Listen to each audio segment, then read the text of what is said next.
সবাইকে স্বাগত জানাই জার্নাল পর্যালোচনায়। সঙ্গে আছি সৈয়দ ইশতিয়াক রেজা। আজকে আমাদের বক্তব্য হলো ব্যাংকিং খাতে রাজনৈতিক প্রভাব এবং ইসলামী ব্যাংক ঘিরে যে আমরা অস্থিরতা দেখছি সেটা কার স্বার্থে এই কাণ্ডগুলো হচ্ছে সে বিষয়ে। দেশের ব্যাংকিং খাত ভালো নেই। আপনারা এর মধ্যেই জেনেছেন ৩ মাসের ব্যবধানে ব্যাংকিং খাতে খেলাপি ঋণ বেড়ে ৩১,০০০ কোটি টাকা ছাড়িয়ে গেছে। ডিসেম্বর প্রান্তিকের তুলনায় মার্চ প্রান্তিকে খেলাপি ঋণ বেড়েছে ৩১,৪88 কোটি টাকা। ব্যাংক খাতে খেলাপি ঋণ কমাতে একের পর এক নীতি সহায়তা, বিশেষ ছাড়, পুনঃতফসিলকরণের সুযোগ দেওয়ার পরেও পরিস্থিতির দৃশ্যমান কোনো উন্নতি হয়নি, বরং লাফিয়ে লাফিয়ে বাড়ছে খেলাপি ঋণ। 5টি শরিয়া ব্যাংকের যে একীভূতকরণ, একটি সম্মিলিত ইসলামী ব্যাংক করা হয়েছিল, সেটি ঠিকমতো চলছে না। নন ব্যাংক আর্থিক প্রতিষ্ঠানের কর্মকর্তা এবং গ্রাহকরা সবাই আছেন পথে, তারা তাদের টাকা ফেরত চান। এর মধ্যেই সংঘাতের দিকে ধাবমান আমরা দেখতে পাচ্ছি দেশের সবচেয়ে বড় ব্যাংক ইসলামী ব্যাংক।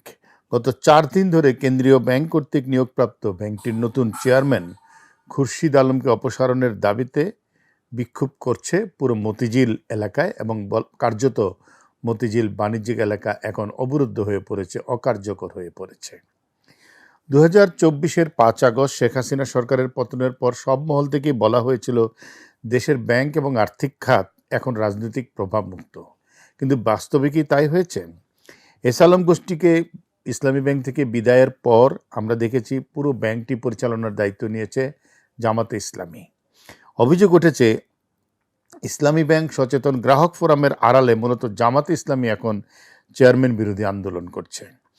মিডিয়াতে সে কথা বলতে গিয়ে এই বিক্ষোভকারীদের অনেকেই নিজেদের রাজনৈতিক পরিচয় লুকিয়ে রাখতে পারছে না। খোদ জামাতের আমিরও প্রতিক্রিয়া দেখিয়েছেন যে ইসলামী ব্যাংকের কিছু হলে তারা মাঠে নামবেন। ইসলামী ব্যাংক 1983 সালে প্রতিষ্ঠিত হয়। শুরু থেকে ব্যাংকটি জামাতের নিয়ন্ত্রণে আছে। এমনকি শেখ হাসিনা সরকার এস আলমের হাতে ব্যাংকটি তুলে দিলেও আর্থিক সার্বিক কার্যক্রম থেকে জামাতকে কখনো পুরোপুরি সরিয়ে রাখা যায়নি। তারেক রহমানের নেতৃত্বে দায়িত্ব নিয়ে দীর্ঘদিনের বিশৃঙ্খল আর্থিক খাতকে ঢেলে সাজানোর চেষ্টা করছে বর্তমান সরকার। তারই অংশ হিসেবে কেন্দ্রীয় ব্যাংকে নতুন গভর্নর এসছেন, ইসলামী ব্যাংকে নতুন চেয়ারম্যান এসছেন এবং বেশ কিছু নতুন পদক্ষেপও সরকার নিচ্ছেন। ব্যাংকিং খাতের অভিভাবক বাংলাদেশ ব্যাংকের গভর্নর, তিনি চেষ্টা করছেন শৃঙ্খলা আনতে, কিন্তু ব্যাংকের বাইরে থেকে ব্যাংক খাতকে বিশৃঙ্খল করলে, অস্থিতিশীল করা হলে দেশের অর্থনীতির জন্য তার সংকট বয়ে আনবে। অনেকে অভিযোগ করছে যে সেজন্য ইসলামী ব্যাংকে বেছে নেওয়া হয়েছে। জামাতের একটি গ্রুপকে কাজে লাগিয়ে দীর্ঘদিন থেকে বিপর্যস্ত আর্থিক খাতকে এবং নতুন সরকারকে বিপাকে ফেলতে এই পন্থায় নেমেছেন কেউ কেউ, যাতে ব্যাংকের গ্রাহক এবং আমানতকারীদের মধ্যে একটা আস্থার সংকট তৈরি হয়। এতে সামগ্রিক আর্থিক খাতটি বিপদে পড়বে। এগুলোর সবই হলো অভিযোগ। আমরা জানি বিগত আওয়ামী লীগ সরকারের আমলে অর্থ পাচার এবং লুটপাটের মূল কেন্দ্রটাই ছিল ব্যাংক এবং ব্যাংক বহির্ভূত আর্থিক প্রতিষ্ঠান। সে সময় ব্যাংকিং খাতে সবচেয়ে বেশি দুর্নীতিগ্রস্ত বলে মতও দিয়েছে অন্তর্বর্তী সরকারের সময় করা অর্থনীতির শ্বেতপত্র কমিটি।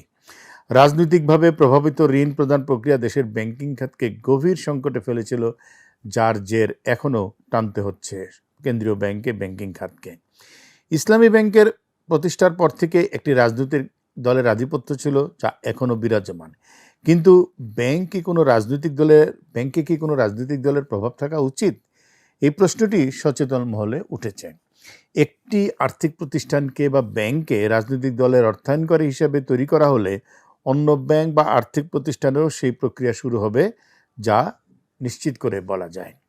ব্যাংকগুলোকে একটি সুশাসনের কাঠামোর মধ্যে আনতে হলে একাধিক চ্যালেঞ্জ মোকাবেলা করতে হবে, কিন্তু রাজনীতি বাধা হয়ে দাঁড়ালে তা সম্ভব নয়। নীতিভিত্তিক ব্যাংকিং ব্যবস্থা চালু হলে যা জনসাধারণের বিশ্বাস প্রতিষ্ঠিত হবে, দক্ষতার ভিত্তিতে পেশাগত অভিজ্ঞ কর্মী দ্বারা পরিচালিত হবে, তাহলেই ব্যাংকিং ব্যবস্থা নিশ্চিতভাবে রাজনৈতিক স্বচ্ছতার দিকে পৌঁছবে। তবে রাজনৈতিক নিরপেক্ষতা শুধু আইন বা আদেশের মাধ্যমে অর্জন হবে না। এটি অর্জন করতে হলে প্রয়োজন মন মানসিকতার পরিবর্তন, সুশাসনের একটি সাংগঠনিক কাঠামো। একটি রাজনৈতিক দলকেও একটি পেশাদারী ব্যাংকের গুরুত্ব বুঝতে হবে, আর্থিক প্রতিষ্ঠানের গুরুত্ব বুঝতে হবে এবং ব্যাংকারদের তাদের অর্থনৈতিক সততার রক্ষক হিসেবে নিজেদের ভূমিকা গ্রহণ করতে হবে।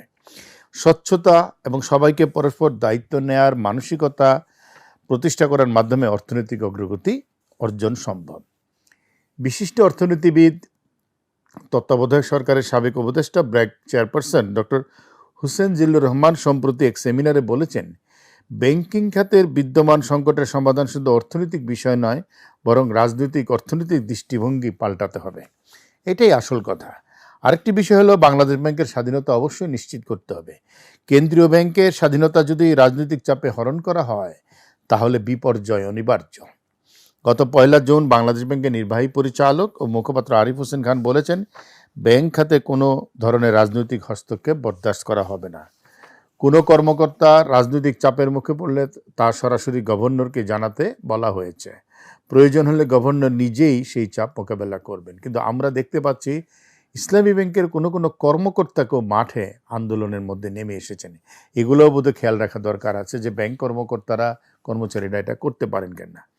ইসলামী ব্যাংক ঘিরে চলমান বিক্ষোভ, ভোট পরিচালনা প্রসঙ্গে তিনি কথা বলেছেন।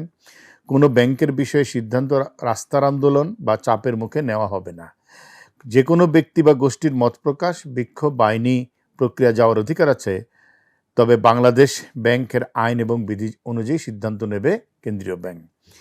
আমরাও মনে করি সেটাই যেন হয়, তবেই ব্যাংক এবং আর্থিক খাতে শৃঙ্খলা ফিরে আসবে, সুশাসন আসবে। রাজনৈতিক প্রভাবমুক্ত ব্যাংকিং খাত বাংলাদেশের অর্থনীতির জন্য অত্যন্ত গুরুত্বপূর্ণ। যদি এটি নিশ্চিত করা না যায়, কোনো একটি ব্যাংক চাপের মাধ্যমে নিজেদের নিয়ন্ত্রণে নিতে পারে কোনো রাজনৈতিক দল, তাহলে সামগ্রিক ব্যাংকিং খাতে এই রাজনৈতিক প্রভাব বাড়বে, সে আশঙ্কা অমূলক নয়। আজকের মতো জার্নাল পর্যালোচনা এখানে শেষ করছি। সবাই ভালো থাকবেন।